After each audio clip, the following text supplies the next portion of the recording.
Here we go. Well, the whole reason for this paper is a surprise. Or the surprise for me is that this is an area, central Queensland, and it's an industry, coal mining, that a lot of people think they know a lot about. It's very controversial because of all the debates about climate change. And the surprise is nobody knows anything about what's actually happening on the ground.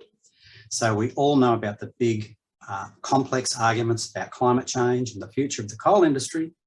But at the same time as this is happening, what's happening on the ground is a very old-fashioned conflictual relationship between the unionised workforce and the major employers. And that's what all the people up there are actually talking about most of the time. And just quickly, why that surprise turns into a research puzzle, and what I'm really interested in is this. You have the workforce and the mining companies talking with one voice against environmentalists, against governments who want to reduce the coal industry. But at the same time as that, they're engaged in really bitter confrontation with each other about working conditions, union rights, the local communities.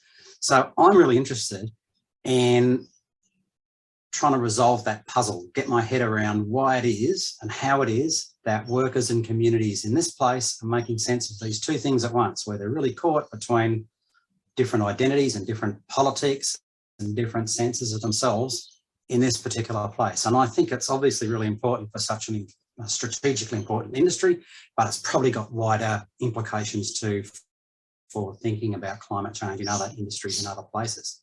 I'm one of three people running a special session on industrial relations and climate change.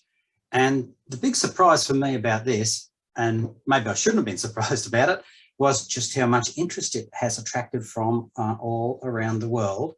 And with that, some really, I think, surprising similarities and differences between the places that we're going to hear about in this session. So we've got really interesting papers, and most of them are very, very close to publication, so they're quality stuff. We've got really interesting papers from Norway, Germany, Canada, and Australia that have, as I just said, some really surprising overlaps and some differences, and that's what we're really looking forward to exploring across these two sessions. And the papers will be published soon, my friends. This is a free plug. The papers will be published soon, a special issue of the Journal of Industrial Relations.